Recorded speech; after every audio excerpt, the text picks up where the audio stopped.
contributions that he's made to science and technology, the humanities, the arts, and it covers the gamut. There's a word called polymath, which some of you have probably heard of, which is someone who is well versed in a wide variety of areas. And that would describe our guest, Dr. Kak. He is a distinguished professor emeritus from the University, from Oklahoma State University. And prior to that, he was at Louisiana State University for almost 30 years as a distinguished professor of electrical and computer engineering. And that's just part of what of who he is. He received the Padma Shri from the Indian government in 2019. And in addition to his contributions to science and technology, computer science and electrical engineering, like I said, he's also made significant contributions to the humanities. He is also the first person that I've talked to, and I've talked to a lot of distinguished people, who has a patent on the one hand and has also published poetry on the other. So that again is a description of a polymath, somebody that is good at so many different things. And so it's truly my honor to talk with Dr. Kak. And for those of you that don't know me, I'm Lakku Chidambaram. I am a member of the Price College faculty. I serve as the Associate Dean at the University of Oklahoma. So namaste, Dr. Kak, and welcome. Namaste, Professor Lakku Chidambaram. Glad to be on this show, and let's get going and talk about various things. Okay, very good. So you have had a fascinating life, a fascinating career that straddles so many different fields, and there are so many different things that I'd like to ask you, but I'd like to start with this. And I was reading your autobiography, which is just a fascinating read for those of you that are interested. It's called The Circle of Memory. That's what it's entitled. And I found this to be truly fascinating. So, and you make this point when you're growing up in Kashmir, as a kid, you talked about how, you know, you were sort of huddled around a kerosene lamp, and you didn't really have electricity till you were in high school. And from that, from not having any technology to actually designing technology in your career, in your life, and so on, that must have been a huge change. So tell us a little bit about that. Well, I think the whole world was going through a great transformation technologically and in many other ways after the Second World War, with the great expansion that took place, you know, this period of peace. And although in Kashmir, there was the fear of disorder in the background because Pakistan was dissatisfied with what happened after 1948. So there used to be talks of, or, you know, rumors of attacks, this or that. But I think we all put that in the back of our minds. And as a child in a large family, 5 children, you know, we are all busy doing our things. And our father would get transferred from one town to another every 2 years. And we went to all kinds of very, very small towns, very primitive schools, perhaps, and even spent 2 years in Ladakh, which was very fascinating as well. So I think what it did was gave us maybe a way to deal with constant change. Didn't have you know, an anchor in friends that you have with you all the time, or even relatives that you have with you all the time, and so the dislocation as far as technology was concerned was really not a very big thing, and for another reason as well.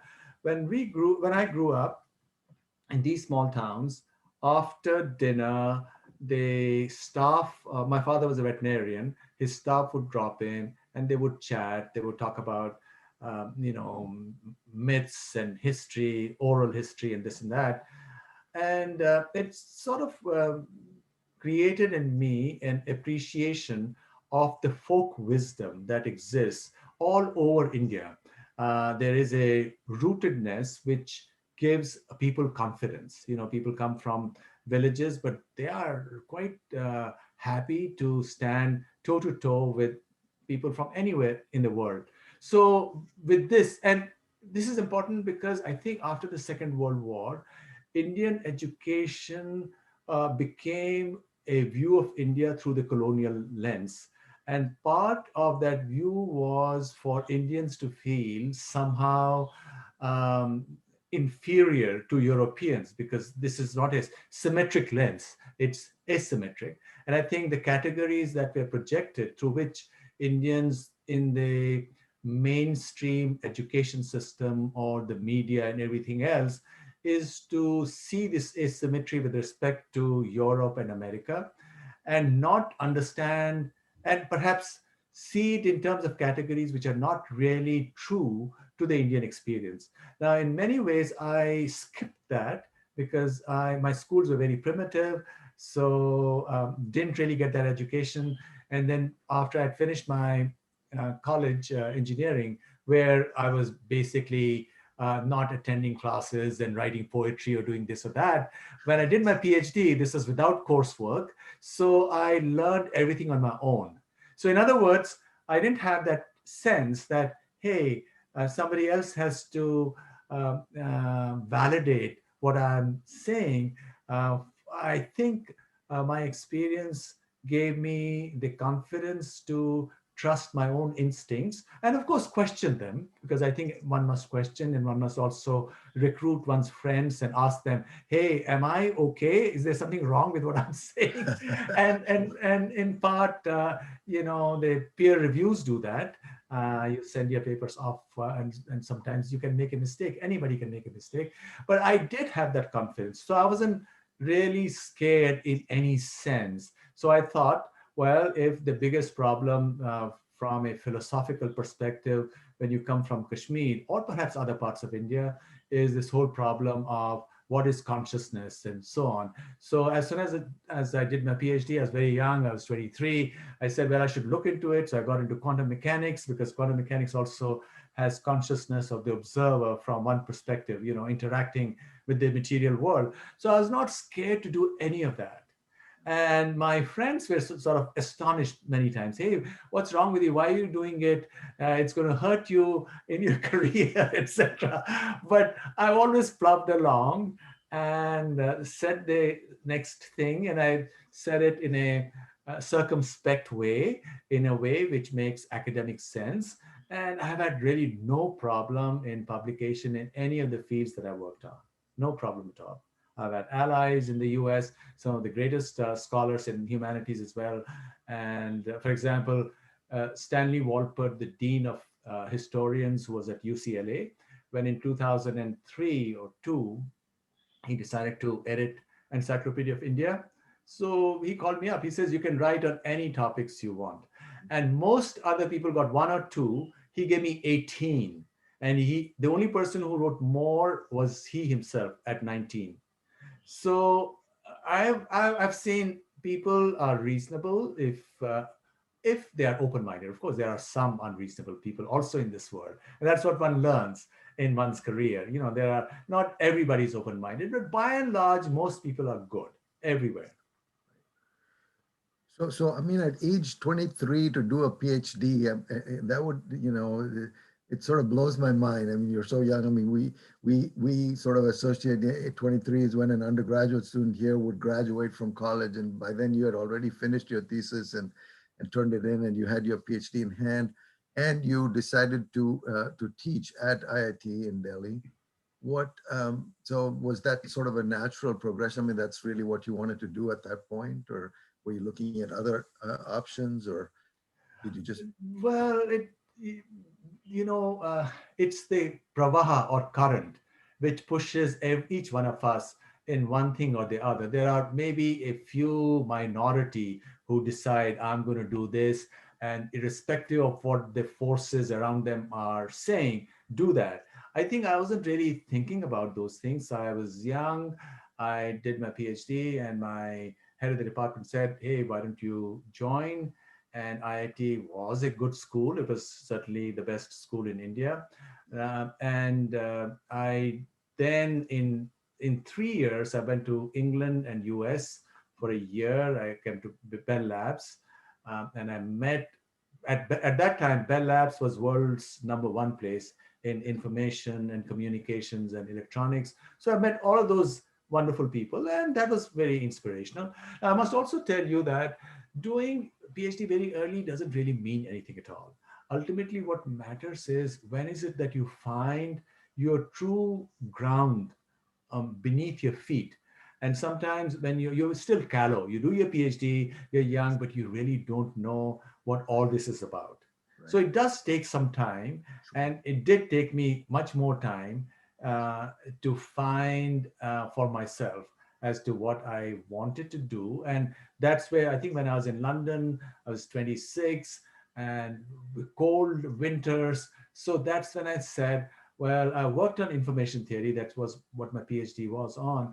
But what about information in a quantum object? So I think I was the very first person to look at that question. Now, I don't think I really found a proper answer, although I published a couple of papers on that. But it was much later, 6 years after me, that Feynman talked about the possibility of building quantum computers and so on. So I was perhaps my intuition was at the right place, and so I was on the side. I kept that. Now, quantum mechanics is a very difficult subject to master in one's intuition. So you might know the math, but that doesn't provide you all the tools that are necessary to speak about it in new ways. So it took me quite some time after that, after 1976, to do and to come up with things such as quantum cryptography and other things, which I have worked on the side, doing what I've looked at is, hey, my science and engineering is like one wing, and my humanities is the other wing, and I should flap each one of them, from time to time to keep afloat. Yeah. So how did you make that? That's a fascinating story in itself, right? So how did you make the leap from that science wasn't enough? I mean, most people spend their lives in one field and one field only, right? And you've done so much in so many different fields. So what caused you to make that leap to the humanities from science, or to use your analogy of flapping with both wings? Well, I think it was E.P. Snow, the English writer, who was it in the 70s or 80s, wrote that famous book on two cultures, that there is the culture of science and there is the culture of humanities. And to a certain extent, that's true, because in science, you're doing analysis. In humanities, in English, poetry or art, you're doing synthesis, right? So analysis and synthesis are viewed as two different things, or one can specialize in one or the other. But although there is some merit to it, the Indian view is not quite this. The Indian view does not make such distinctions. In the Indian view, you speak to whatever is of the greatest urgency to you in your mind. And the Indian view is expressed through this great theory that two scholars came up with in Kashmir in the 8th and the 10th centuries. The first one of them was Anandavardhan. The second one was Abhinav Gupta. Great writers, great scholars. And they looked at this question of what is creativity, right? Because when we say science, humanities, we are also, the subtext is what is creativity, because one is supposed to be creative. And prior to that, a lot of scholars in the Indian tradition have said creativity is cleverness. You're alankar, you do this, you do wordplay, and so on and so forth. But what Anandavardhan in his great book, Dhvanyalok, said, creativity is communicating through dhvani, and dhvani means resonance, doesn't mean speech here. Through dhvani, something which is beyond the experience of the audience. So basically what you're trying to do is you're trying to teach something very unique, which you have experienced, which is your creative accomplishment at that time, to everybody else. But if you stand up on a table and tell people, hey, I've learned this, people would say you're crazy. There'll be pushback, right? People don't want to be told that here, this is something new, because the only way anybody learns in their life is when they have already experienced that in some ineffable way. So what Anandabardhan and Abhinav Gupta said, that Dhwani is to communicate the transcendent, because the transcendent is full of infinite capacity. So we've had that epiphany in us, whichever way. It could be in any field. It could be business, arts, could be math, could be physics. So then if it's truly novel, then as a creative person, it's the challenge that you have to put it in such a form so that the other person learns the deep meaning indirectly. Dhwani is always indirect. It's not in your face, right? And and it's so beautiful, creativity is so beautiful that that person recognizes, the audience or the listener sees it as their own experience. So this is the kind of a philosophical base to what's been driving me, that first of uh, all of these things that I've done are connected.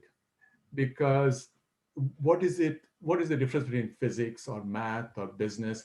We are using numbers, um, if it's quantitative, or analogies if it's not quantitative.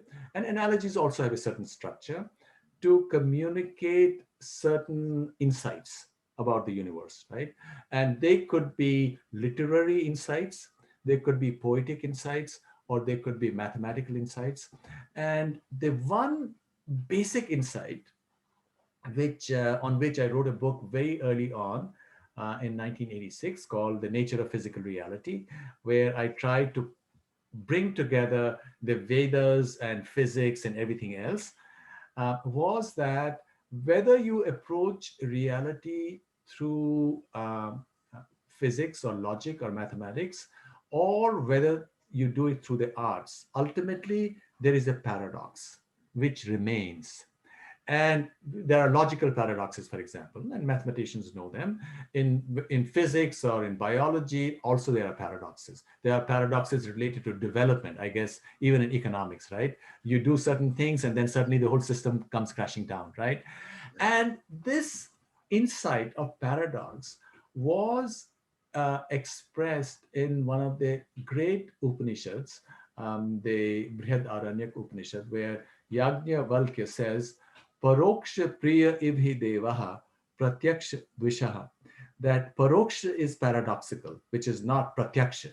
Pratyaksha is, which is, clear, right in front of your eyes. Paroksha is what is paradoxical. That the Devas love what is Paroksha, what is paradoxical. So reality is paradoxical, because the Devas, what are the Devas? Devas are our senses. It all goes into the very nature of what is Hinduism, what is the Vedic tradition. So I had to dive into all of those things, on which I wrote many books. For example, I wrote a book called The Gods Within. What are the Devas within? They are our senses or our cognitive centers. So our cognitive centers ultimately stop at paradoxes. And precisely the same thing happens in the sciences or in the arts. And people who recognize that are able to be creative, because the moment you become a prisoner to an explanation, then you cease to be creative. Because then it's that explanation or that model that drives you. Then you're insisting, then you become kind of fanatical that the truth is this, as in ideologies of any kind, because all ideologies ultimately cease to have power beyond a certain point. Right. That's a great point. Yeah. I mean, it's like we say in English, I mean, to a guy with a hammer, everything looks like a nail. And but one example about this that you talk about in your autobiography, which, is a person that I've been fascinated with for a long time, is Srinivas Ramanujan, who, the famous mathematician who died over 100 years ago. Right, and I was really fascinated by this because I've read several books about him as well, and so he had come up with so many of these theorems, some of which are not, they don't really haven't been proven yet, and you make this point in your book, which is consistent with the point that you made earlier, which is this idea of the paradox. With a lot of these came because he was not able to explain how he came up with these theorems, that they actually came to him in the form of a dream, and so I wonder if you can, care to elaborate about that, Dr. Kak. Oh, absolutely. About creativity, which is where many people go wrong. People believe that creativity is something where your intellect and your intelligence has fashioned this new thing. And then you become very proud and arrogant. Hey, I did it. But in reality, that's not how creativity works at all. Creativity is you simply let go. You totally let go. It's like that pravaha, that current, that pravaha of consciousness.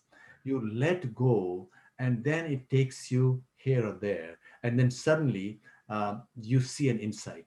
And quite often it could be night, or you're sort of tossing and turning in the bed. You don't know why, and then suddenly there's a flash, and you see something, and and then yeah, here it's something. And what you realize once you approach it honestly, that you are just a medium.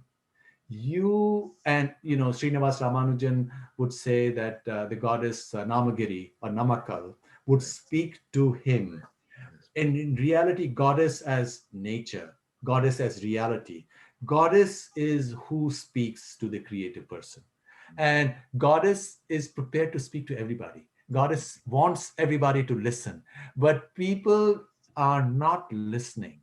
That's why they don't get all of this, but it is there. And if you have that humility, if you have that openness, uh, then suddenly all these doors open and you wake up, and then you sit down and you say, hey, this is amazing. And before we got started, I was telling you what happened about a year ago, the beginning of the pandemic. My wife and I, we were in Miami, which is where my children live. And, it was an unusual situation. People were very afraid and so on. Yeah. And then suddenly one of those nights, I got this flash. Well, what if space is not three-dimensional? Mhm. And this is something nobody in history of science has ever questioned. You look at Newton, space is three-dimensional as an implicit assumption. Einstein, space is still three-dimensional, accepting that there are wrinkles in it. There's matter and it curves the space, but it's still three-dimensional.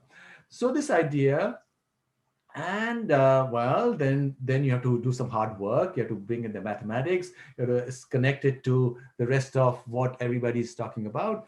So I ended up, last year was extremely busy. I ended up writing many papers, and two of them got published in Nature Scientific Reports. And what I conclude, and there's a lot of evidence now that space is e-dimensional, which is 2.718.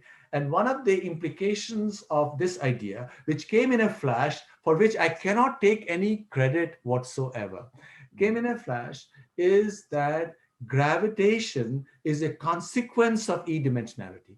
See, in science until now, you have the other forces. You have the strong force, the weak force, and the electromagnetic force, right? And there's been some attempt to uh, create a overarching theory. But all these theories have totally failed in sort of including gravitation. Gravity is an outlier. Now, if my theory is right, gravity is a consequence of e-dimensionality. One of the greatest puzzles in science suddenly gets resolved. But of course, we have to see. Now, although I published many papers on it, 6 or 7, and there have been no objections by all the unknown peer reviewers. But even though I've done it, it was a different me. It's not I who did it. It was me last year. And it came, and I'm not even attached to it anymore. It's like what you do and then you move on. And I think when you get attached to the past, that's what the end is, because then you're not living, because the only thing that exists is now and the unfolding future.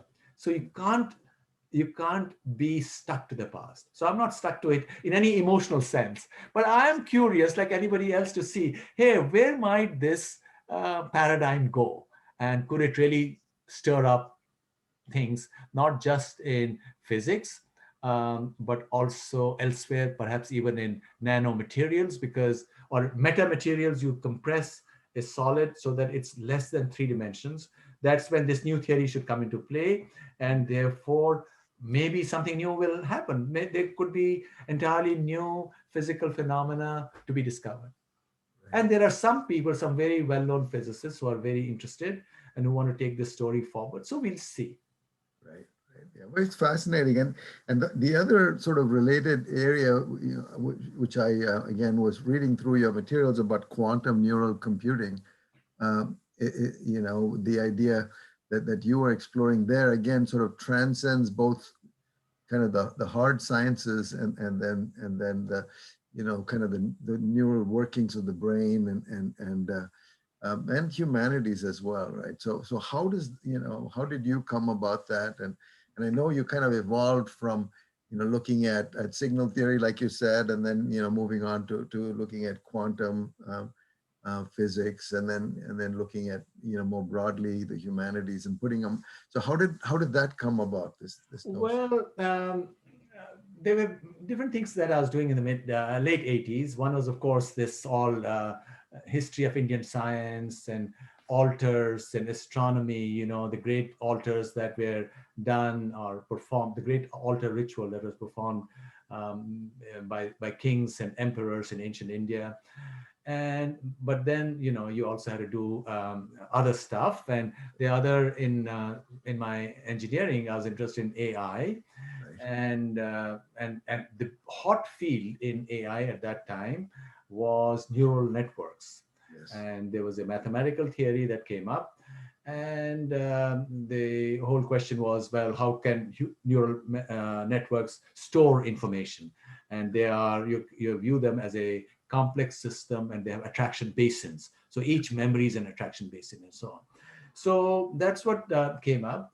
And then to add to reinforce this point about how creativity is spontaneous and not really a result of one's directed campaign at finding something new. I was teaching an undergraduate course on neural networks, and I said something, and a student asked me a question, and I was totally, flummoxed. I didn't know what the answer was. It was a question of life and death. Here you are, a professor. It's a question of shame, right? And maybe to me, it appeared like hours, but maybe it was just a few seconds. And then I said something which turned out to be a very important result in neural networks, a new way of training neural networks, which is much simpler than what was under discussion at that time. And then we got a patent on this and a lot of other stuff. But then all of this ferment that was going on said, well, what about if the very structure of the neural networks in the brain could be viewed from a quantum mechanical sense, so that as you interact with the outside world, just as interaction in quantum mechanics changes, right? Both the observer, because he's got a record of something new, and it changes the observed because there's a collapse of the wave function. Maybe that's what happens inside the brain itself. Right. And so I coined this phrase, quantum neural computing, and so on. And I don't think this thing, it was more, as you correctly said, it's more of a kind of a philosophical broad idea. You cannot construct these things in a quantum mechanical sense. But since then, many people, including Roger Penrose, who won the Nobel Prize of Physics this year, they've taken up the idea of how the processing at the deepest level in the brain is quantum mechanical, but I think he's totally on the wrong track, because his view, along with his collaborator Stuart Hameroff of Arizona State, is that in the neurons you have these microtubules. So their theory is that somehow these microtubules can support a quantum mechanical wave function, and somehow there is a collapse by gravitons, etc., etc. I think it's too far-fetched, and it's wrong from another perspective as well, because what had driven Roger Penrose, and he'd written some wonderful books, late 80s and early 90s, Emperor's New Mind, and another one, was that, well, we have freedom. We do have free, or we believe we have freedom, although a third person could say that we imagine we have freedom and we are really not freedom. But since each one of us is convinced that we have freedom, but the whole um, system of laws is that everything that happens in the future is governed by the past history. So how can one have freedom? So his thinking is that maybe gravitons at a very deep level are connected with consciousness, and the gravitons reduce the wave functions in the microtubules, and that's how it should be explained. So personally, I don't buy that, because it still leaves the whole system as a machine. And I think, although it's a kind of an intricate theory, I think it doesn't resolve the question of the ghost in the machine, as a philosopher put it, right? Our brain is certainly a machine, but we are still free. So where does that come about? And I think that the view that you have within the Vedantic tradition gets to the answer in a much more sensible way. And that's what's been the other thing that I've been working on for all this time. So that, it's a nice segue to, you've done so much. You've published 12 books. You've published 6 books of poetry. You've gotten the Padma Shri. You've accomplished so much. So at this point, there's nothing left for you to prove. What motivates you, Dr. Kak, to do the things you're doing? What are you hoping to accomplish at this point, just given all the accomplishments you already had? Well, but as I said, that was another me. That doesn't matter. The past doesn't matter for anyone. I saw a very inspirational interview with somebody I know. He just turned 90 years old, Karan Singh. He used to be the governor of J&K. Then he was a cabinet minister in the 1960s itself. He was a cabinet minister in Nehru's administration, then Mrs. Gandhi's administration. So he was interviewed a couple of months ago, a very fine interview that I recommend to all of you on YouTube. And he's lost his wife. He had been married to her for a long, long time, but he was so positive. He was still, and first of all, he's absolutely sharp, and he was looking forward to what he was going to be doing from now on. And I think that's positivity is important. I think one should never look back, because that truly does not matter. The only thing that matters is now.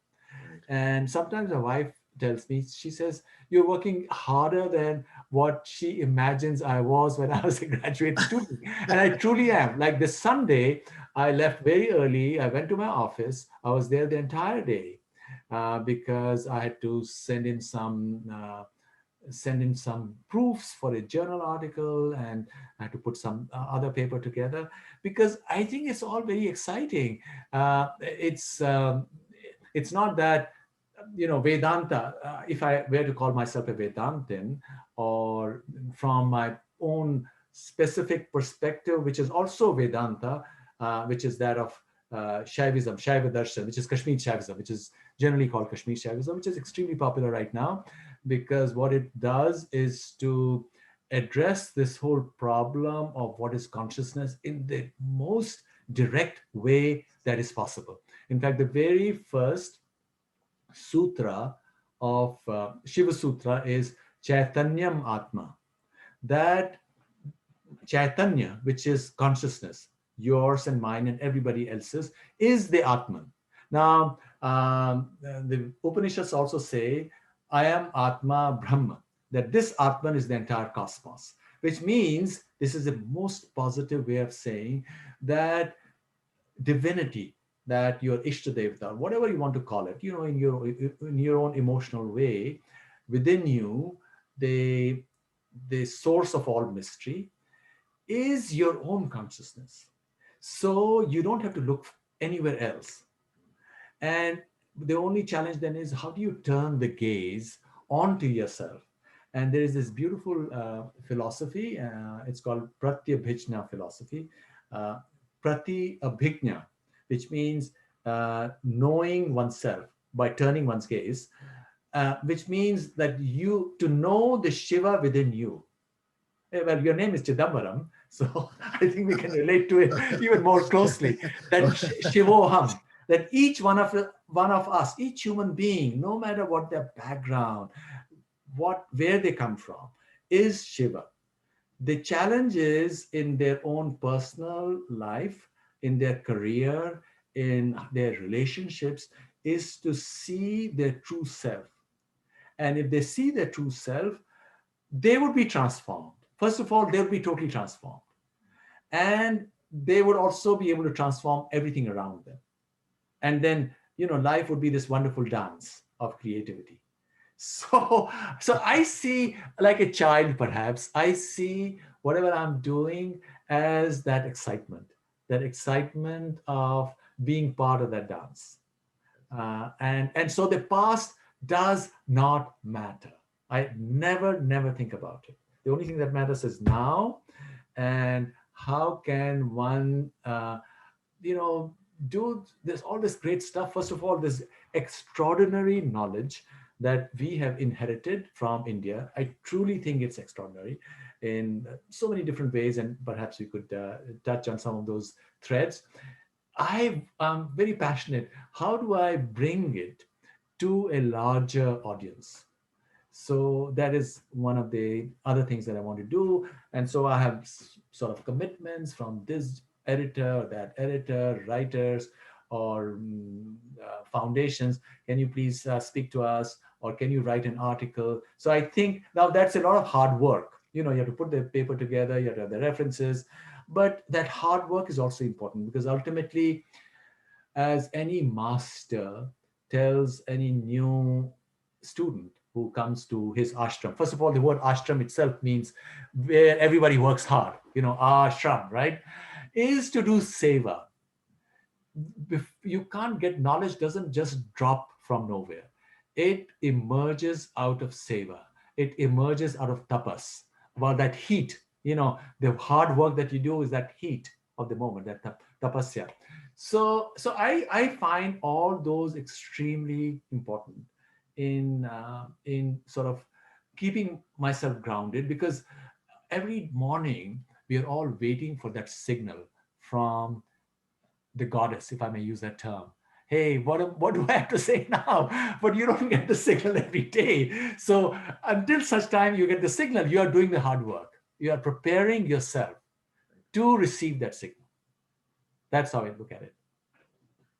I wrote down something from your book, which struck me as the same thing that you were saying now, right? With each stage in the sequence of life transitions, we shed parts of the previous self. And the point that you just made, which is, not to be too anchored to the past, don't be looking back, but looking to the now and to the future. I think that struck me a lot, because we see that with the way we evolve as well. I mean, we do shed our past. We don't want to be wedded to it, and as we grow and discover new things, and the point that you're making as well. Yeah, let me also add to it. The whole ritual of Yagna, which is normally translated into sacrifice. You sit in front of the Havan or Agni Kund and do the various sacrifices, etc. And now in the Shatapatha Brahmana itself, it's stated that the greatest yajna is within. So what does it really mean? That is a process of shedding the past, of letting go. And that is what rebirth is all about. Punarjanman is all about. Punarjanman is not until the next life. We are reborn. These might sound a bit radical, but I'm quite convinced that this is the truth. Yeah. We are reborn in our life now. But we have to let go. If you're too attached, and as long as you're attached, you are bound to the karmic chain, because to every karma there is a pratikriya, there is a reaction, and therefore then we are only being governed by our instinct and the burden of our conditioning and expectations. So we are really not free. So long as we are a part of the karmic chain, we are not free. So most of us are not free because we love the past too much. So what freedom, if you approach it from the perspective of Vedanta, is to let go, to be willing to be reborn now. And that is what, Krishna speaks of, the Jivan Mukta, right? So the Jivan Mukta is the guy who's living fully but is still free, and that's when this person would be creative. And I think what has happened in India is that we have stuck to the surface meaning of some of these terms and lost the deeper meaning which sets us free. So what generally happens is that you participate in a ritual because you have some kamana, you want some rewards. But there is, the rishis were amazing. The rishis placed all kinds of traps for all of us. And the traps were to provide us greater challenge. Just as you want to graduate to the next level, you have to get over that trap. So for those who were quite happy to be stuck at a certain stage, well, they'll find all that meaning there. But for the ones who are inquisitive, who want to go on, they'll find that there is another step to the ladder. And then they find that everything changes. All the meaning changes when they step out. Yeah, it's very amazing. And we can keep talking at length about this topic. I want to change our conversation in a slightly different direction, just because you have expertise in this as well. You've written a lot. So this notion of artificial intelligence, which has now come into the mainstream, and we have these courses, we have these programs, and we have a lot going on in industry and business and so forth with artificial intelligence. And I know you've written about this, and where do you see this going? What are the applications, the constraints that you see, and where are, what are your thoughts about that, Dr. Kak? Well, there are two sides to it. One is, will machines become conscious? And 3 years ago, as part of this group, which was put together by DARPA via SRI, about 20, 30 people, physicists, computer scientists, neuroscientists, some of the leading guys in this country, and a couple from Europe as well. And we met at many different places, week-long conferences. And the question that was given to us was, will computers of the future at any time become conscious? And at one of the meetings that I was at in Cambridge, UK, at the end of the 6-day workshop, there was a poll, and half said yes, they will become conscious, and half said no, they will not become conscious. And the half who said, not that I asked each one of them, I asked a couple of representative people, said, why do you think they will become conscious? They said, even though they were all, Americans and Europeans, and I was the only Indian, they said, in our personal belief, we are Buddhists. A lot of, scholars and thinkers in their personal beliefs in the West have become Buddhists. They said, because it's only one step from materialism, it's still materialism plus shunyata as the basis from which consciousness emerges. So they said, well, if the ultimate stuff of reality is shunyata or nothingness, which is perfectly in consonance with materialism as well. So ultimately, at one point, when we are able to mimic all the processes that occur in the brain using hardware, and software of sufficient power, then the complexity of these interconnections will give rise to consciousness. Now, the other half, and I belong to the other half who believes that computers will never become conscious. Uh, we also know quantum mechanics. Not everybody there knew quantum mechanics. If you are a CS person, you would perhaps believe that computers will eventually become conscious. Now, if you do quantum mechanics, you know that in quantum mechanics, ultimately, the observer is always apart from the physical system.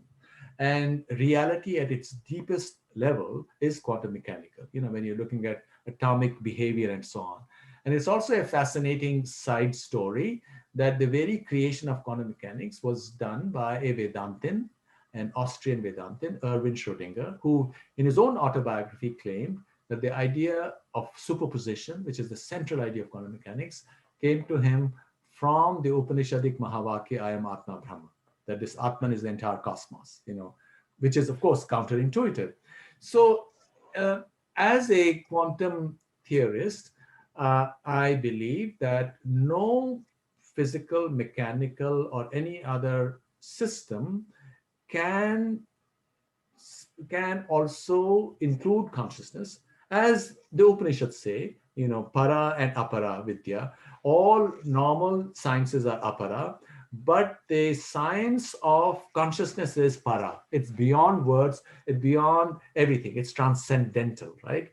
So as a quantum theorist, I would say that indeed we would not be able to do it. So machines will never be conscious. Having said that, we all agreed at this meeting that literally all that we do at our jobs, literally all that we do, will be also done by computers.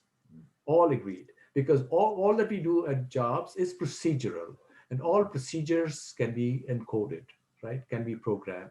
So jobs will go away, machines will do more and more, and humans will be so overwhelmed and overawed by the power of machines that they would let their decision making be given to the machines. So the humans will willingly, most probably, accede to a rulership, if you will, of machines uh, programmed at the back by just a small group of elite people.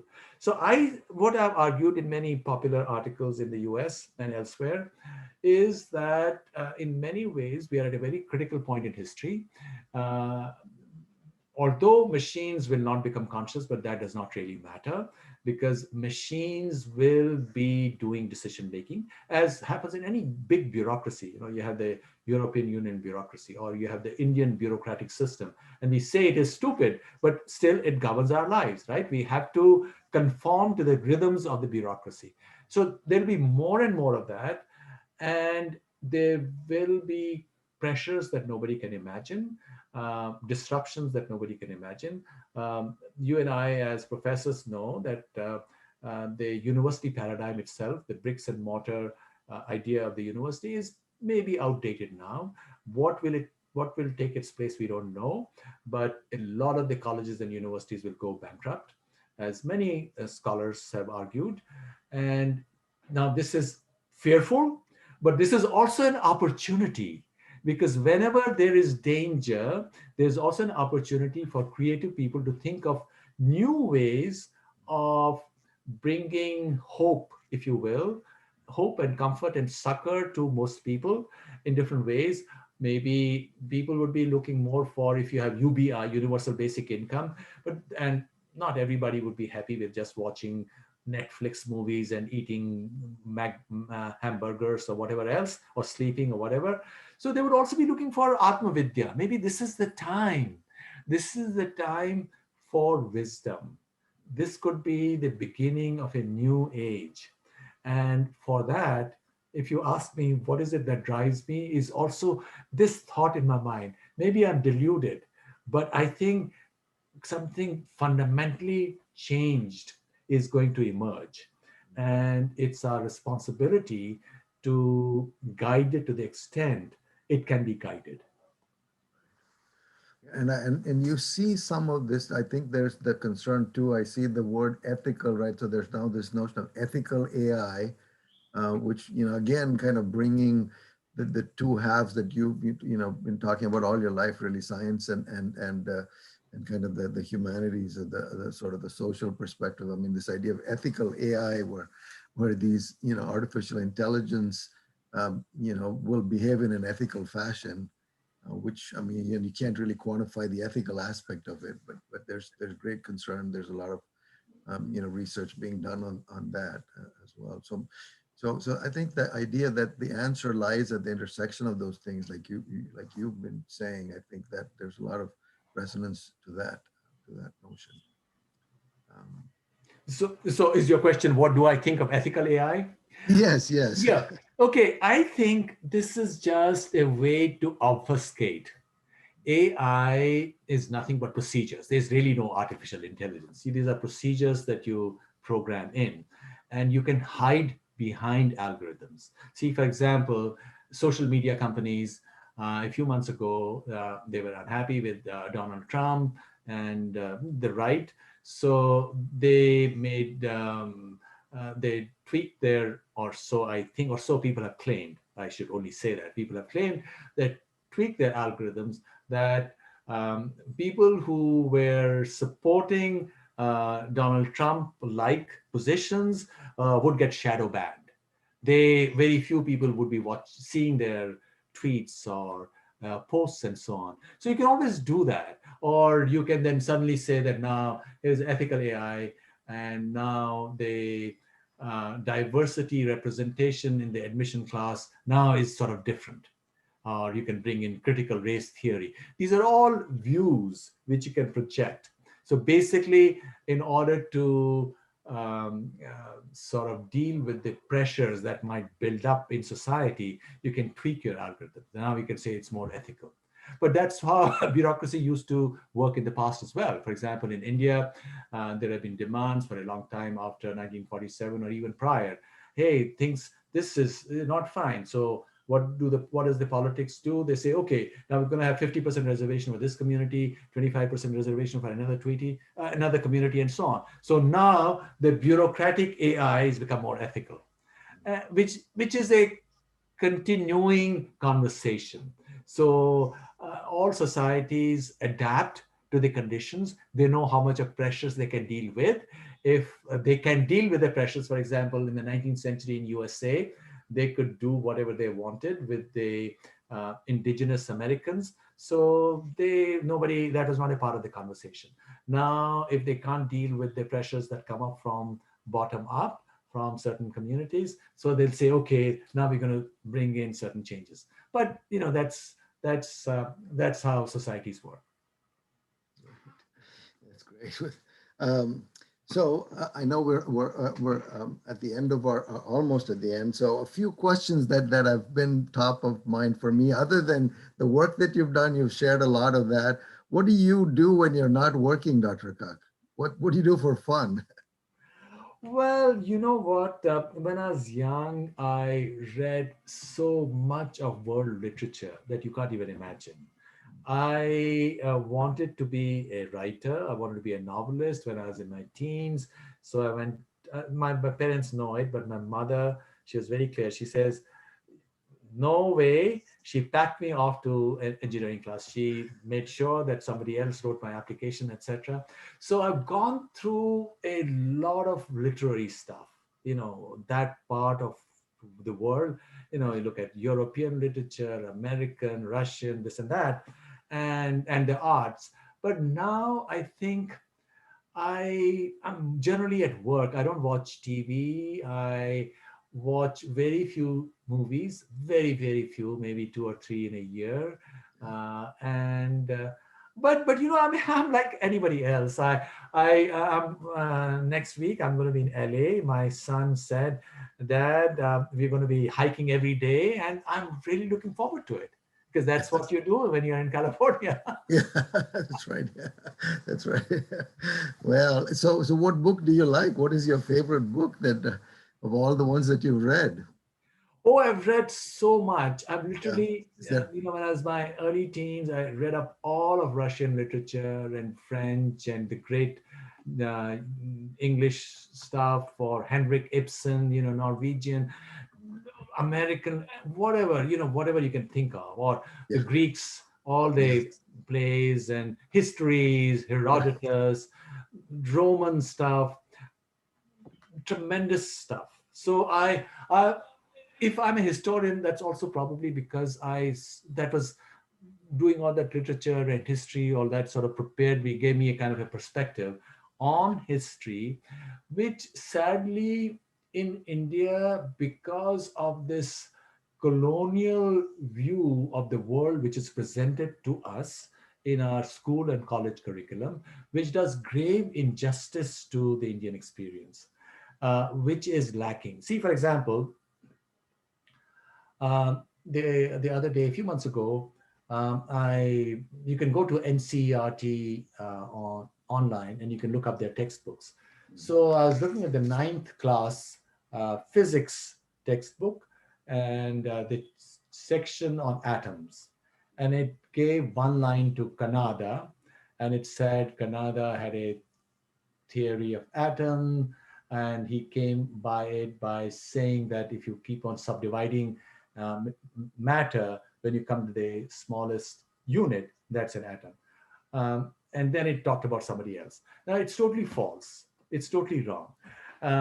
Because I also translated Kannada's Vaisheshik Sutras 5 years ago, and I did a book on it called Matter and Mind.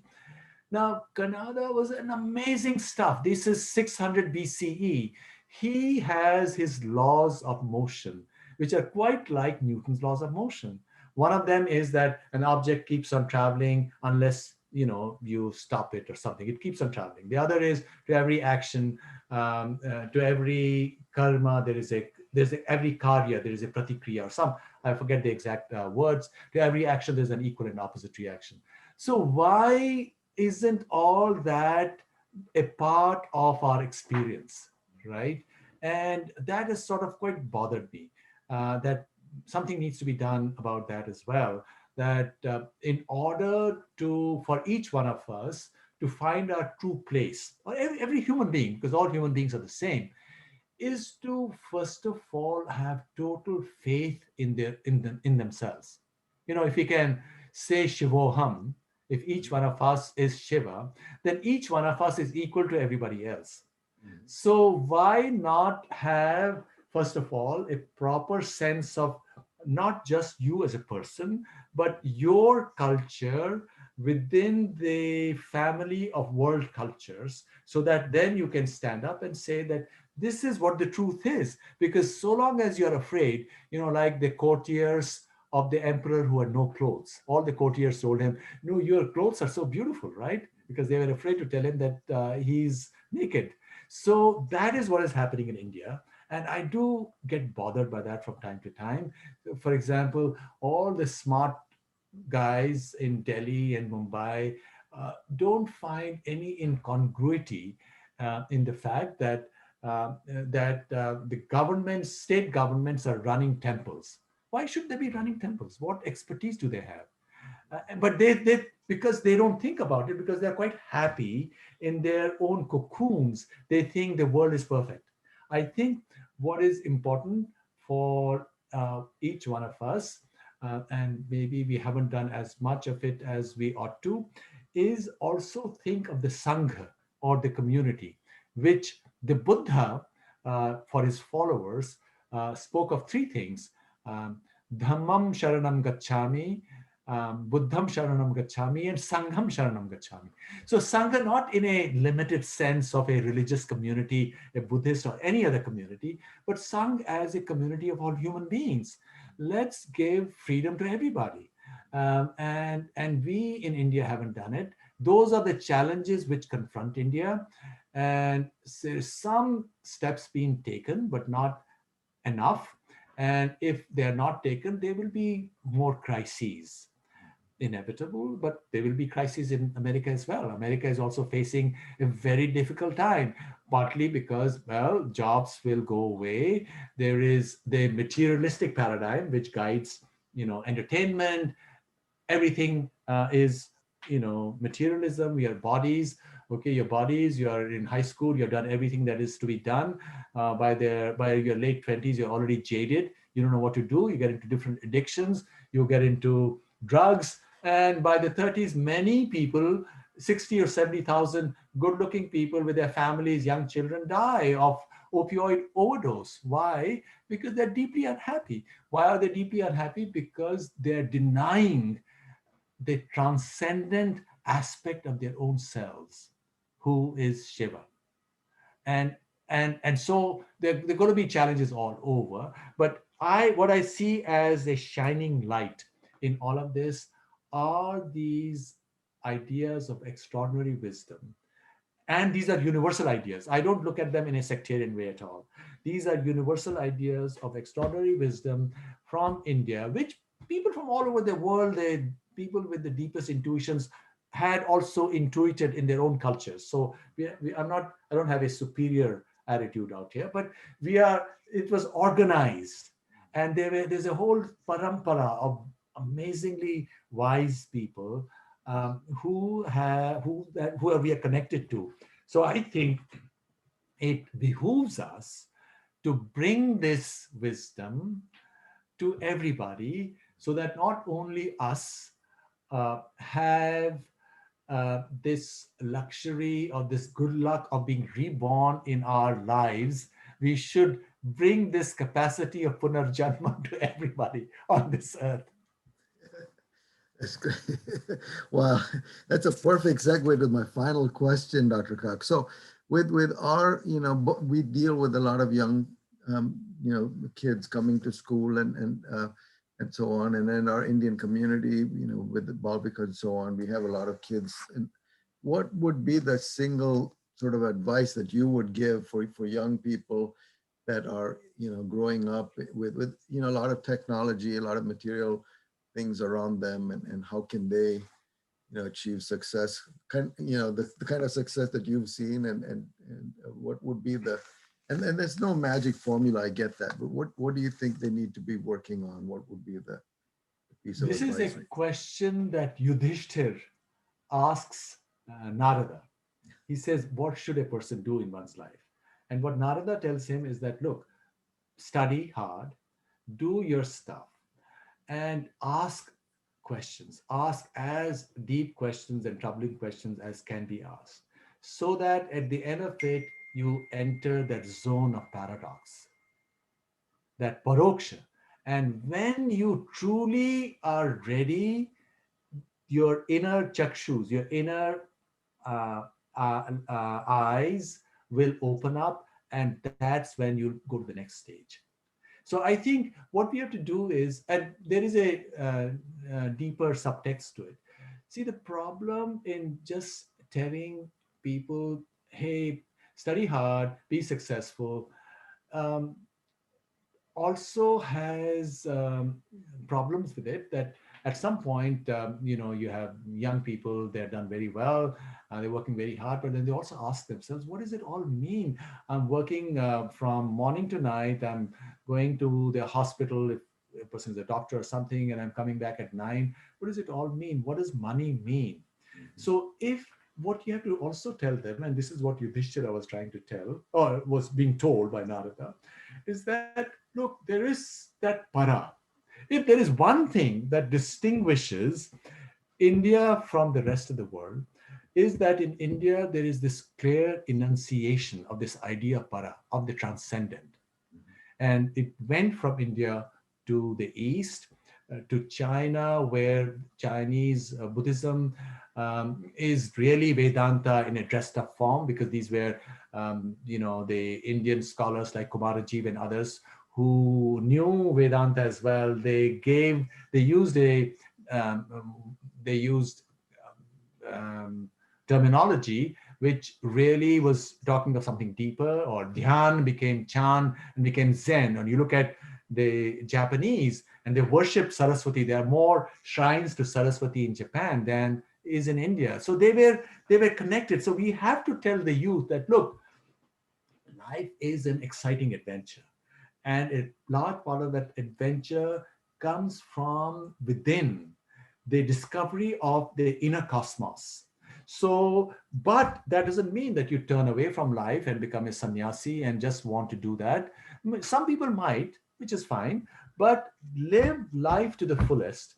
But live life to the fullest, the outside life to the fullest, while knowing that there is an simultaneous, exciting journey taking place within you, which both um, transforms you and gives you capacities that you did not know existed. And then you're doing that nishkam energy that you have, as Krishna says, gives you that transformational power on yourself, and gives you a sense of fair play. You know, if you are truly believing in that everybody's Shiva, you want to treat everybody equally. You know, there are all kinds of other wonderful ethical things, moral things that follow.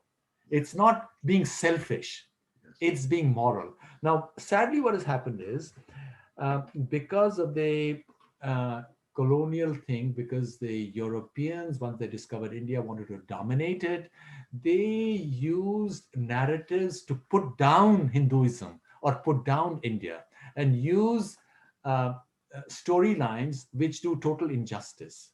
So for the youth in America, they'll also encounter in college courses and elsewhere narratives about them and or about India which are false. So sometimes you also have to meet people in battle. You have to fight them. So in other words, you can't say that, hey, these guys are stupid, so we ignore it.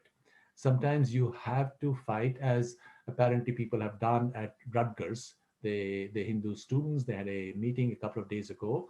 And I think we have to do it because we can't let others define us. It's a wonderful universal thing. Let everybody partake of it and let everybody gain from it. Well, that was great talking with you, Dr. Kak. We've gone over our time limit, but I thank you very much. I'm going to stop here and see if any in the audience have questions for Dr. Kak.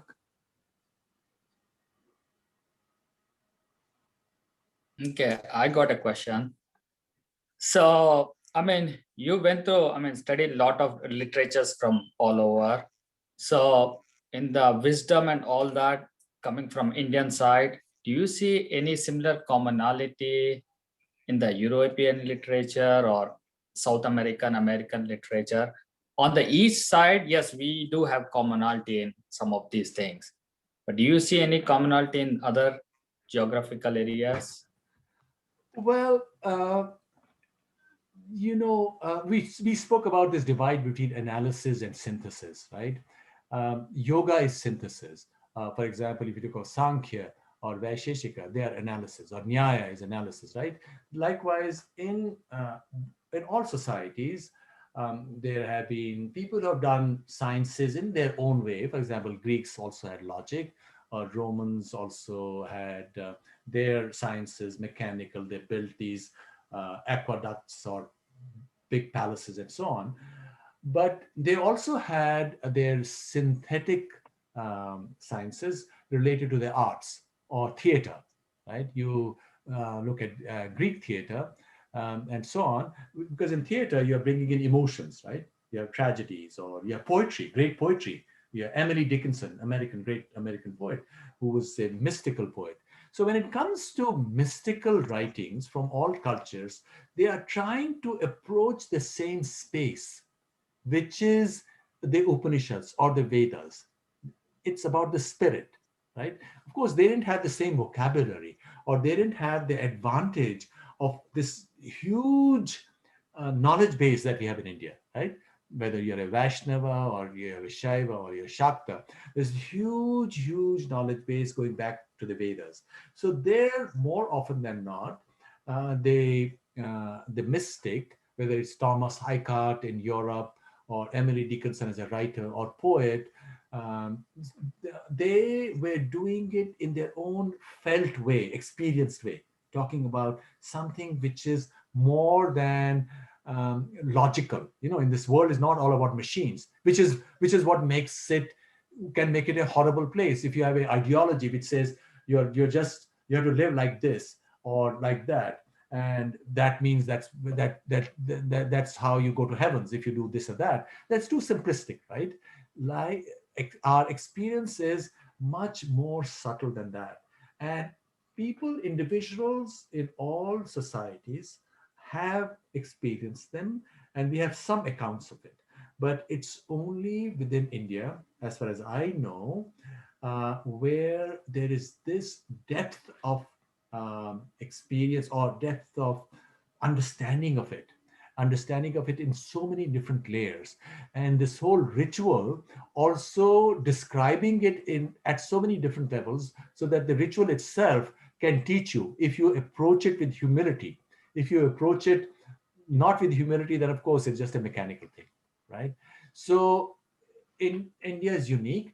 Now, India is also unique if you go back to 2,500 years ago and you look at the Greeks. The Greeks also had gods. Zeus, for example, like the Vedic Dyaus for the heavens. Zeus was their main god. Now you find that the Greek gods or the Roman gods, or gods everywhere else, were in a kind of an anthropomorphic sense. They were like humans. They were watching us. While Indian divinities are not anthropomorphic. And to communicate that, you have, divinities with more than one head. Shiva, for example, has 5 heads, right? That is expressed in some forms. And what does it really mean, these 5 heads? Or you have in Brihadaranyaka Upanishad, there is this mention of 33 gods. Who are those 33 gods? The 8 Vasus, 12 Adityas, there is 20 and 11 Rudras, and then the 2 Nasatyas, 33. Or 11 Rudras, they are different manifestations of Shiva. What are those manifestations? Well, both related to concealing and revealing. Shiva within you also is concealed in our mind. And when it's revealing as in Ishana, right? Or concealing as in Tat Purush, right? Tat Purush is concealment. Tat Purush is our normal situation where the Purush is that Purush within us. We don't know where it is. So we call it Tat Purush, Tat meaning that, right? That Purush within us.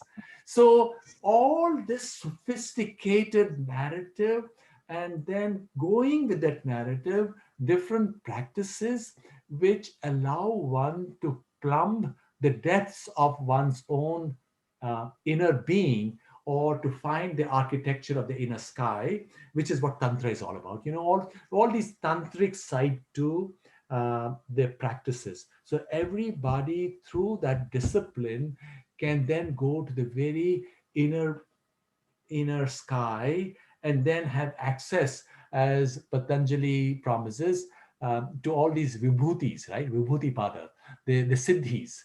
The siddhis are capacities which exist in each human being. So how do we obtain them? Through this. So yeah, what I was saying was that only the Vedic, the Hindu divinities have more than one head, suggesting that it is set of all kinds of possibilities. We are not talking about human beings here. You're not to imagine Shiva as a human being, right? And as a side story, from India, the idea of multiple, first of all, Shiva was also worshipped in Central Asia in first millennium BC, AD or CE.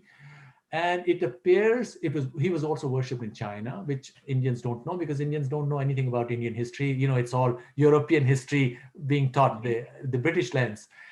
And apparently from there also to the Slavic world. All the Slavic countries, which is all the Eastern European countries, like the Russians, the Ukrainians, the Belarusians, the Poles, the Serbs, the Czechs, their chief divinity was called Svetovid or Svetovid. And he had 4 faces. And those 4 faces, I can tell you, the north one was, in their language, Slavic word, Old Slavic, was called Svarog or Swarga. The west word was called Perkonis or Parjanya. It is Parjanya, actually. The southward face was called Lada, which is Sanskrit for charming or earth.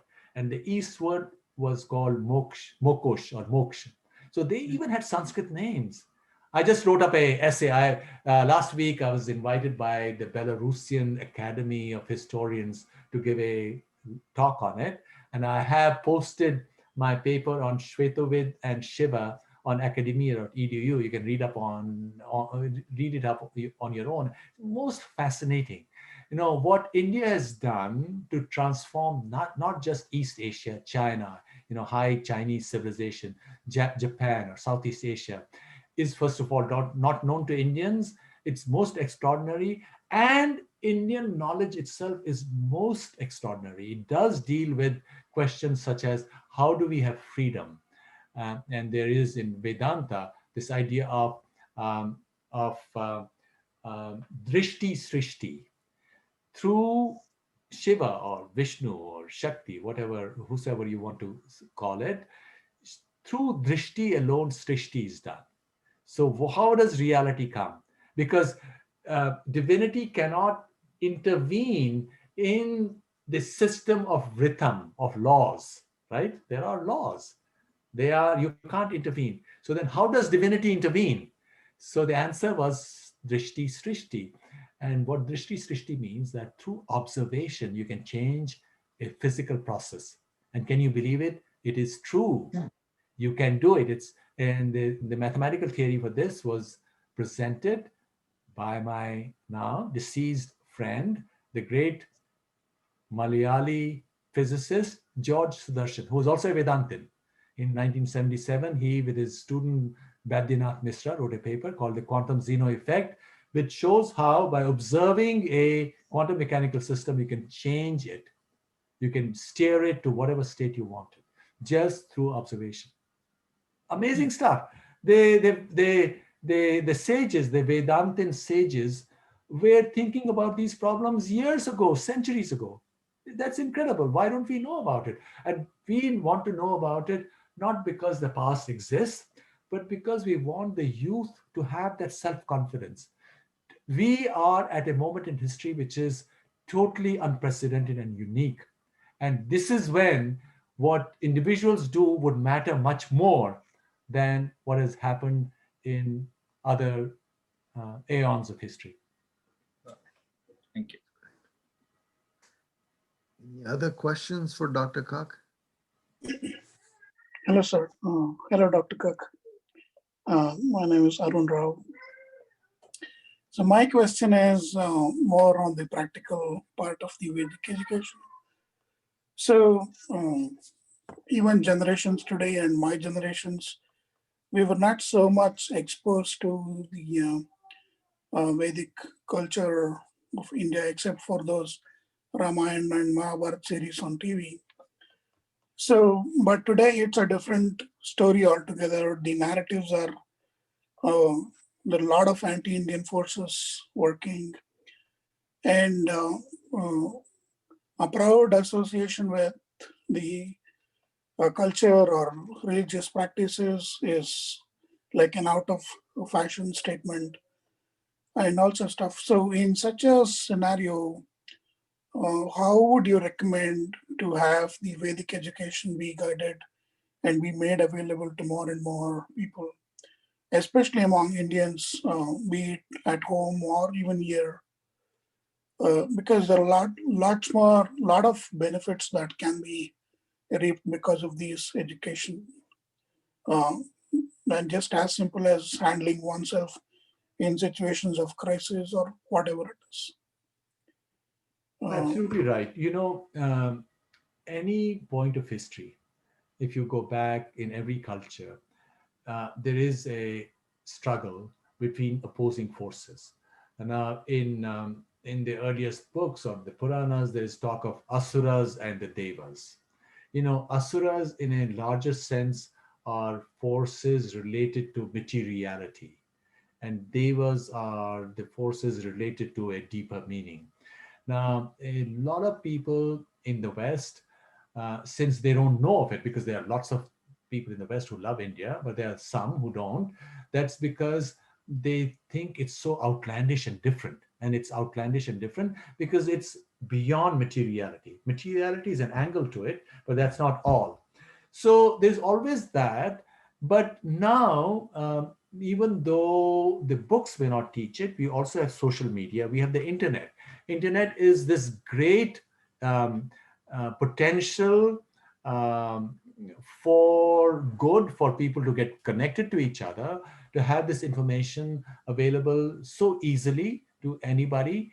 And people can have discussion groups and ask more subtle questions, because there are so many, like the onion, you know, you peel one layer, and or like Sri Vidya, you know, you have many doors. Sri Vidya is a model of the entire inner cosmos. You open one door, then there's another door, which is the inner space. So there is discussion that's to be done. There are people who have to question themselves, and as they do it, that's when things happen. That's when that yagna, the inner yagna that everybody should perform, which transforms one, needs to be done. And how it's to be done, people do it in different ways. Some people may say, we don't like outer ritual. I want to do it through my sadhana. I'm an artist, or I want to do it through music. That's fine too. Whatever way works for you, so long as you have confidence, so long as you have shraddha or faith that indeed this path is going to take me somewhere. Because if you don't have faith, then obviously you will turn back. But so one prerequisite for this journey is faith. Thank you. Any other questions for Dr. Kak? Yeah, I have a question. This is Sanjay Kodam. Namaskar, Dr. Kak. My question is with reference to providing something with some real-time examples relating to our Vedas to the children. You know, some illustrative book. Because here I have two girls, 20 plus and 14. I used to get them all the time for Bal Vikas, but then they are more there because I get them there, and they learn those things, and then they've done their exams and they're done. They don't have any interest in continuing to gain more knowledge on that. So I was kind of thinking, like, is there anything in your plan as far as building some illustrative books for the children, for the better of the Hinduism, you can say, or for humanity? Okay, my answer to that is take off on something that I mentioned earlier on, the idea of dhvani. You know, lectures can be boring because lectures are saying the same things over and over again. People have had enough of that. You know, so you send a kid to the class and they're talking of these stories. Now, many of these stories, and they're wonderful. I'm not saying that those stories should not be told, but and these kids are very smart. They can probably read all these story books in just 1 week, all the story books there are for all the classes, right? And then they're probably not that much challenged. So that's why dhvani is what you learn by, and dhvani comes from sadhana. That's why what works for younger people is something that is of absorbing interest to them, such as art, such as dance, such as music. And people back in India knew it. That's why young people were trained, you know, young boys and girls were trained in music, for example, because that is a sadhana, that is a process that doesn't end suddenly that you finish the story, because then the person is going to ask, the kid is going to ask, so what, right? So I've heard the story. It's like an old friend of mine from my college days, he's in Toronto visiting his son. He says, hey, Subhash, can you tell me something about the Vedas? Because I opened this book or translation, and it said you do this havan and you ask this Agni to come and sit by the seat. So what does it really mean? What does it really mean? And I'm quite disappointed. So then I sent him my essay on the secret of the Veda, that it's something beyond what this superficial story that you're being told. So how do you take the youth to that deeper story? And the best way to take them to the deeper story is through the arts, because in the arts is that coming together, that synthesis taking place. And that's why dance, music, or discussions where kids are getting together, or a project-based, where they have to take leadership and do something for their own cohort. That can be the greatest teacher. That's great. Thank you, sir. Thank you. Any other questions? Dr. Kak, I have a question. So you mentioned like dhwani, right? Does it mean that's like kind of a transmission from somewhere, or is it just an immersive process like you mentioned, doing arts or culture or volunteering or whatnot? Is that? Okay, the dhwani is a resonance. It's there. It's like I can give you my personal experience. I was maybe in my teens, and that was the first time I came by Kathopanishad. In Kathopanishad, you have the story of the father who's doing this Yagna, right? And his son Nachiketa is there, and the father is giving away the useless cows to the guys who are doing the ritual, and the son gets very ashamed. My father is going through the steps, but he's really not doing it honestly. So he tells his father, so who are you going to give me to? And he asks 3 times, and the father gets very upset, and he says, I give you to Yama, right? So it's that story, some story it really latches on. So it could be a story, something in the air, could be a work of art which inspires you. And suddenly you realize you have that glimpse in the words of an author, the breath of the eternal. There's that breath somewhere in the air which catches you, and then sometimes you see it in a sunrise or a sunset. There's a dhwani which reaches the very heart of your being. Now it can be through an interaction with an individual. It can be at many different places. So how do you create conditions so that the youth have that sense? They are not jaded, because they are also jaded by a lot of the stuff that they are being made to do in school, or a lot of the stuff that people have to do in college makes them jaded, or in their PhD, they say, what nonsense is this? Most of the stuff that they're made to do, they don't even have their heart in it. So how do you get their heart in it? Moment they get their heart in it, the whole world changes. So that is the challenge. That is the dhwani. Dhwani is not something specific that you have said, because if it was something specific, then you could say it any time and then anybody would get it. No. It is something beyond, something which the words carry as that inner thing. And it's not so clear to know how to do it. And it's the nature of that contact. I remember in the 70s, when Swami Muktananda was a very big thing in America, there were people, and these were, big named journalists writing for Time and Newsweek. And I was still in India, and they would talk about how he would touch them, and then and electricity would course through their body. Shaktipat would occur, or something would happen. Maybe they're expecting or whatever. It was that moment in which something extraordinary happened to them. And part of what ritual requires, and that's what makes it sacred, the difference between sacred and mechanical, sacred and profane, if you will, or sacred and mundane, not profane here, sacred and mundane, is this Shaktipat that done by dhwani, which is a kind of a chamatkar that occurs. And then in your heart that indeed there is something, and that carries with you, and then you are safe. because, you know, in this world, there are also all kinds of dangers for youth, for everybody else. You know, there is the asuric forces at work as well, wherever you go. So how do you, what kind of a kavach should you provide to the youth so that they are safe? And this is that kavach of that deep felt transformative experience that they have had, either through their sadhana, through music or dance or whatever else there might be, through art, or sometimes through literature, could be literature also, right? Or through chanting. And once they have had that, then you know that they're safe. And we want to be safe too. Yeah. Everybody wants to be safe. Yeah. Thank you. Thank you.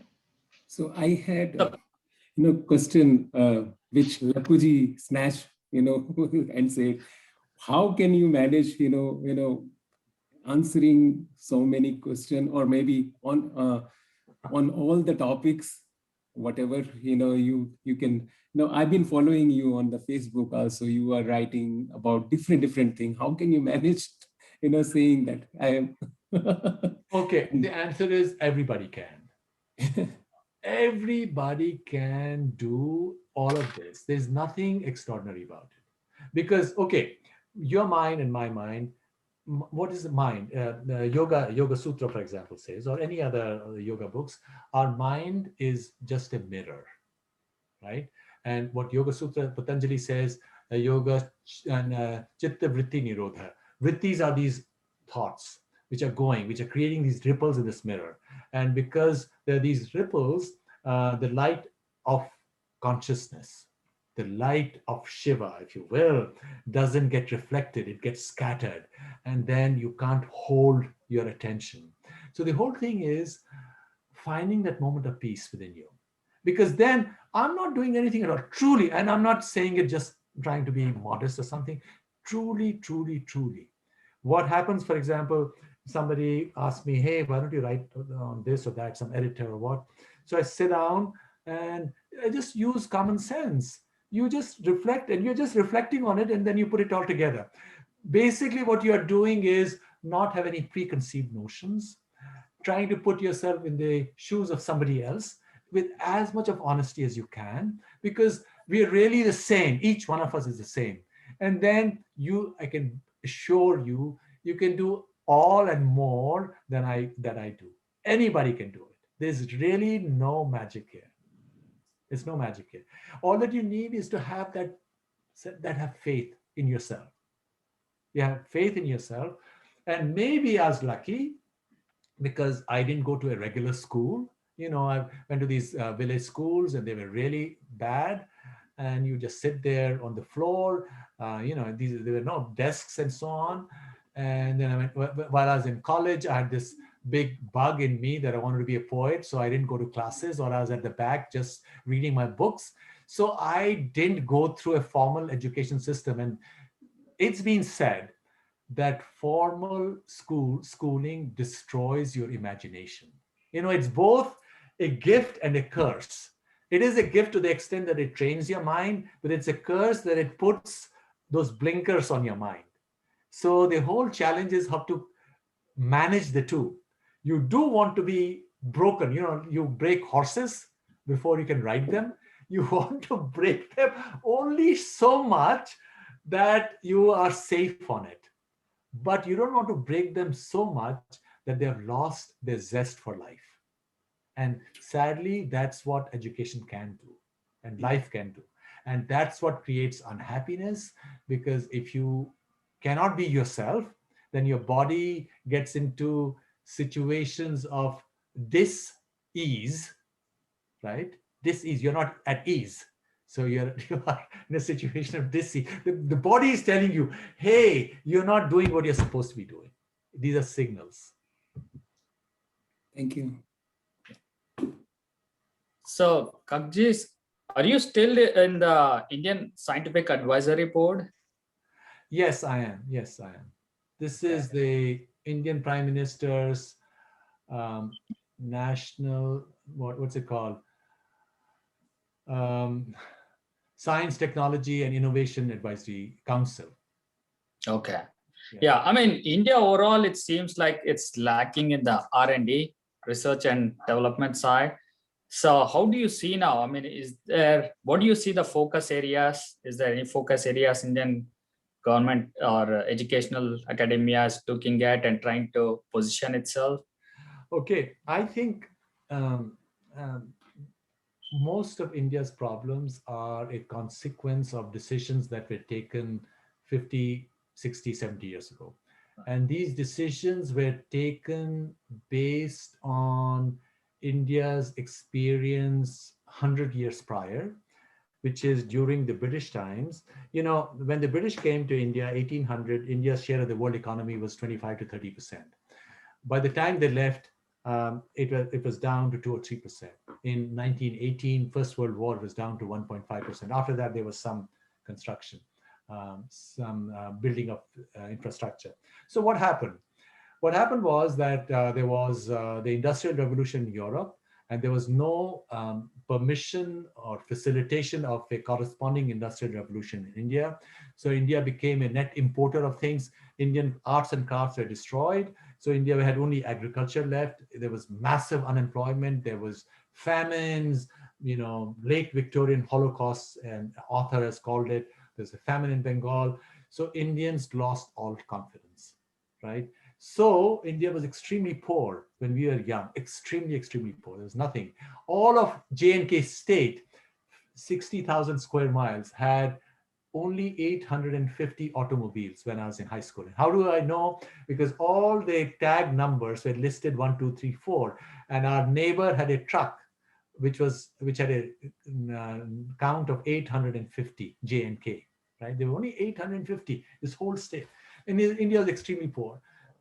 Based on that experience, in the 80s and 90s, when India saw that there was an opportunity in computers and information, they decided to just do back office work. And India didn't have the confidence to create its own products. So all of Indian education system is a prisoner, hostage to this idea that we are not good enough to make products. And because if we are not good enough to make products, Indian R&D is generally fake. They don't, in colleges, you don't need any R&D because you need R&D when you put things together, right? So most of Indian research papers are theoretical papers. Even in computer sciences, they don't even force students to write long programs to know how to deal with that, right? So they just teach them theory. So if Indian computer scientists are doing well, that's when they come to Western universities, they are forced to go through that learning process. So India has to change, and I'm not quite sure that they have done it yet, although people have realized in the last 2-3 years that you can't just depend on, you know, your connections, your social, every company from the West having total free play in India without promise that you would be treated in an equitable way. You know, you have social media companies, they can ban anybody. They ban Donald Trump, they can ban Narendra Modi, they can ban anybody else, right? So I think there's an attempt to try to do it. And that is what is needed to be done. That's where China and Japan and South Korea and even Vietnam took a path which was more rooted in self-confidence. Because I think only in the way India's spirit was broken by the British was not equal by the colonial experience of the East Asian countries. Because Japan remained more or less free. China was under European domination for only 20 or 30 years, while India's being dominated was so intense for so long that we lost hope. And it's only now that Indians have become so enormously successful overseas, but they become successful overseas in America, Europe, everywhere else, after going through a lot of churning. After, you know, they come here, they go through this churning, and then they realize we are not different from anybody else. We are as good as anybody. In India, we don't have that. That's why we still want the IAS people in New Delhi doing things from top down. That has only limited efficacy. You need the Indian entrepreneurship and energy to be unleashed from bottom up. And some of that has happened in the last 6-7 years, but we need more of that, in my view. So a lot of the top down, you know what, okay, you have this huge project, you give money to IITs, 50 crores, 100 crores to one, another 100 crores to another. So they hire a few faculty, they write a few papers. Nothing happens, what will come out of that? Or they say, okay, now you can have some startups, etc. And they may have created some technology, but that's not how companies work.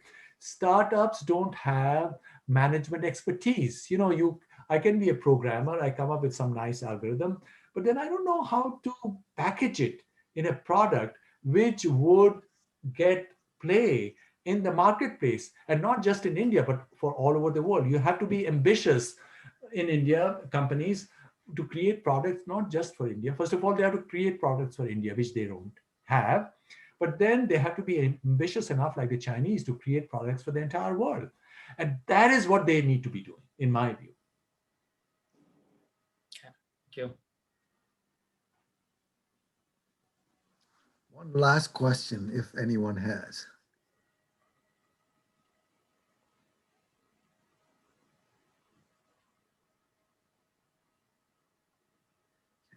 Well, I'm going to slightly disagree with Dr. Kak on one thing he said.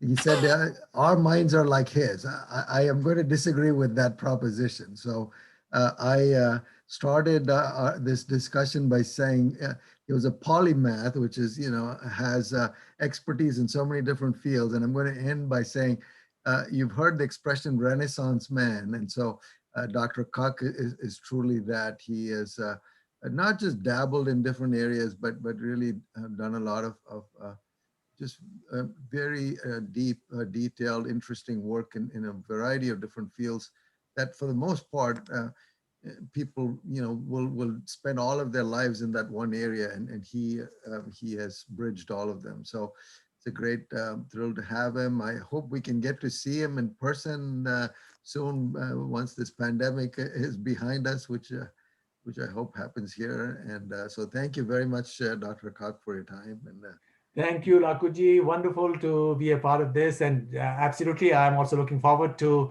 coming over to Oklahoma City and chatting over a cup of tea or coffee and talking about all of this. Yeah. Thank you. And other stuff. yes, thank you to IAOK as well. Thank you. Thank you, For Subhash. accepting our, Thank you. you know, both Lakkuji and Subhashji Okay. accepting our request. Thank you. Thank you. Thank you. Thank Thank It you. was Lakku. really an interesting, fascinating conversation today. Science, philosophy, and going all over. But I mean, you both are really very distinguished speakers in our community, and we are fortunate to have. And thank you for accepting our invitation and presenting here. No, it was a pleasure. Thanks. Thank you. Thank you. Yeah. Thank Thank you. you all Thank the you. participants Thank too. you. Stay. Thank you. Yeah. Thank you. Thank you.